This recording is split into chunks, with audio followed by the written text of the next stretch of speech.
Hi students, तो आज के इस वीडियो में हम सीखने वाले हैं एमएस पावर पॉइंट में हम किसी भी पिक्चर, चार्ट, टेबल या मीडिया क्लिप्स को कैसे स्लाइड्स में ऐड ऑन कर सकते हैं।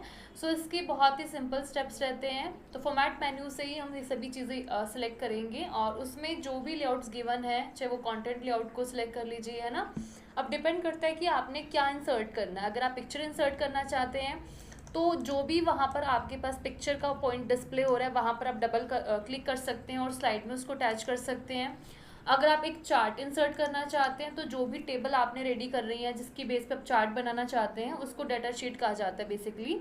तो उस डाटा शीट्स के अकॉर्डिंग भी आप अपने चार्ट को क्रिएट कर सकते हैं। अगर आप टेबल को इंसर्ट करना चाहते हैं तो सेम डायलॉग बॉक्स में भी आपको टेबल का ऑप्शन मिल जाएगा, जहां पर एज पर योर रिक्वायरमेंट आप रो और कॉलम सेलेक्ट करके अपना जो टेबल इंसर्ट कर सकते हैं।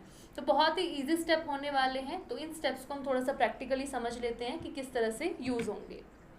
तो सिंपली मैंने यहाँ पर एक सिंपल सा अभी फ़िलहाल ब्लैंक स्लाइड लिए, काइंड ऑफ कुछ भी इसमें मैंने नहीं लिखा हुआ। इसको अगर मुझे स्लाइड के अंदर कोई भी चीज़ें इंसर्ट करनी है, चाहे वो इमेजेस की बात हो या शेप्स की बात हो, तो इसके मल्टीपल यूज़ है ना।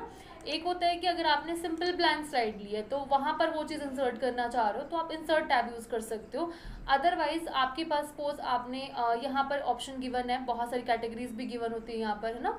तो सपोज मुझे यहाँ पर कोई टू कंटेंट्स का डिफरेंस दिखाना था, कुछ भी दिखाना था, तो मैंने इस पर क्लिक किया तो मेरे पास जो स्लाइड का फॉर्मेट होगा वो इस तरह से विजिबल हो जाएगा।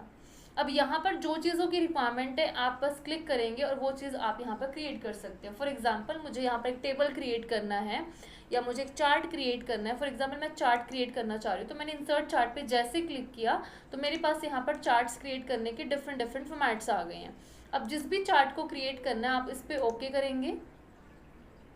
उसके बाद एक एक्सेल की शीट विजिबल होगी जहां पर अपने डाटा को आप मॉडिफाई करना चाहते हैं, आप मॉडिफाई भी कर सकते हैं रिक्वायरमेंट्स के अकॉर्डिंग, चाहे वो नंबर के अकॉर्डिंग हो या टेक्स्ट डिटेल के अकॉर्डिंग हो। आप जिस भी रिक्वायरमेंट्स पे आप इसको क्रिएट करना चाहते हैं आप कर सकते हैं। एंड आफ्टर दैट अगर हम डिस्कस करें नेक्स्ट पॉइंट की, और इसी तरह से आपके पास अदर पोर्शन पर भी सारी चीज़ें गिवन है। अब सपोज मैं चाह रही हूँ कि मुझे यहाँ पे कोई पिक्चर प्लेस करनी है, ऑनलाइन पिक्चर करनी है, ऑफलाइन करनी है। फॉर एग्जांपल मैं आपको पिक्चर प्लेस करके दिखा रही हूँ एंड यहाँ से मैं कोई भी पिक्चर प्लेस करूँगी, डबल टाइम क्लिक करके आप उसको इंसर्ट करेंगे तो उस जगह पर वो पिक्चर भी प्लेस हो जाएगी। तो ये था एक सिंपल वे। अगर आपने स्लाइड का डिज़ाइन ही कुछ ऐसा ले रखा है जहाँ पर आप उनको डायरेक्टली अटैच कर सकते हो, आप स्मार्ट आर्ट, चार्ट, किसी भी चीज़ को। समटाइम क्या होता है कि हम लोग ब्लैंक स्लाइड पे अगर काम कर रहे हैं, वहाँ पर अगर आपको कोई भी क्रिएशन की रिक्वायरमेंट पड़ती है, चाहे वो चार्ट है, टेबल है, उस केस में आप यूज़ करेंगे इंसर्ट टैब। तो यहाँ पर आप देख सकते हैं इमेज सेक्शन गिवन है, टेबल सेक्शन गिवन है एंड इलस्ट्रेशन सेक्शन भी गिवन है, जिसकी हेल्प से हम लोग मल्टीपल थिंग्स इंसर्ट कर सकते हैं।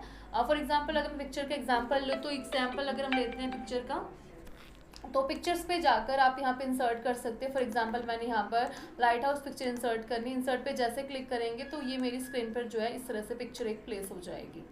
तो इस तरह से हम लोग पिक्चर प्लेस कर सकते हैं। फॉर्मेट पे जाकर हम पिक्चर रिलेटेबल जो भी सेटिंग्स होती हैं वो इसको हम इजीली सेट आउट कर सकते हैं, चाहे वो पिक्चर के ऊपर कलर्स इफेक्ट्स लगाने की बात हो या इसके ऊपर आपने कोई भी इफेक्ट्स डालना है, ब्राइटनेस करनी है, कुछ भी करना, हम यहाँ पर चेंजेस इजीली कर सकते हैं। इसी तरह से अगर आपको कोई टेबल क्रिएट करनी है तो टेबल आपके पास गिवन है, आप इसको डायरेक्टली भी क्रिएट कर सकते हैं। अगर इंसर्ट करके करना चाह रहे हैं तो इंसर्ट पे जाकर अपने रिक्वायरमेंट के according rows and column fill कर दीजिए एंड जैसे ओके पे क्लिक करेंगे तो आपके पास दिख रहा होगा कि आपको एक टेबल मिल गई है प्रॉपरली, जहाँ पर आप अपना जो कॉन्टेंट डिटेल जो भी आपने इसमें डाटा टाइप करना है वो आप इजीली इसमें टाइप कर सकते हैं।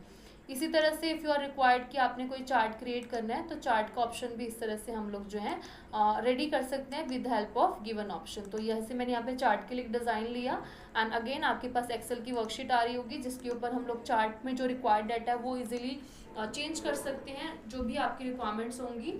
फॉर एग्जांपल नॉर्मली फ़िलहाल मैं यहाँ पर ABC का पोर्शन ले लेती हूँ, सो दैट कि इसमें जो भी डिटेल्स होंगी आप यहाँ पे इजीली मेंशन कर सकते हैं। तो इस तरह से हम लोगों ने यहाँ पर पॉइंट्स ले लिए। तो आप नोटिस करेंगे जो जो पॉइंट्स मैं लेती जा रही हूँ और ये पॉइंट आपको स्क्रीन में भी चेंजेस होके चार्ट में विजिबल हो रहे होंगे।